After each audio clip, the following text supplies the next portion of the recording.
আসসালামু আলাইকুম প্রিয় দর্শক, যে যেখান থেকে আমার ভিডিওটা দেখছেন অনেক অনেক ধন্যবাদ আপনাদের। তো আজকে পাটের নিউজটা দিচ্ছি।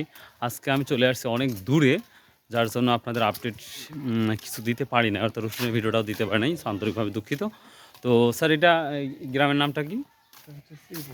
শ্রীপুর না? শ্রীপুর খুব শ্রীপুর খুবজিপুর, গুরুদাসপুর, নাটোর। তো যাই হোক, আজকের এখানে আসছি আমরা একটা কারণে। তো যাই হোক, আজকের পাটের আপডেট যদি বলি, দেখেন আপনারা জানেন যে সকল প্লেসেই সকল স্থানে মোটামুটি ভালো দামটা দেখতে পাচ্ছি। ভালো দাম 4,000, 3900, 3800 টাকা, কিছু কিছু জায়গায় 100 টাকা, 50 টাকা বেড়েছে।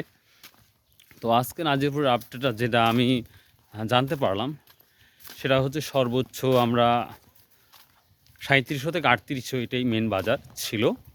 আর কমে যদি যাই তাহলে 3400, 3500 থেকে শুরু করে সর্বোচ্চ 3700 থেকে 3800 টাকা বাজার।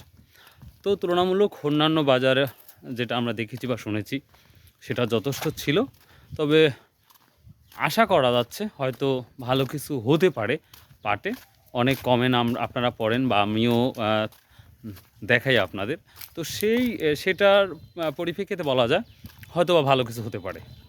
সো দোয়া করি, আপনারা দোয়া করেন যেন সকল কৃষক এবং যারা পাট ব্যবসায়িক তারা যেন লাভবান হয়। ভালো থাকুন, সুস্থ থাকুন। আসসালামু আলাইকুম রহমতুল্লাহ।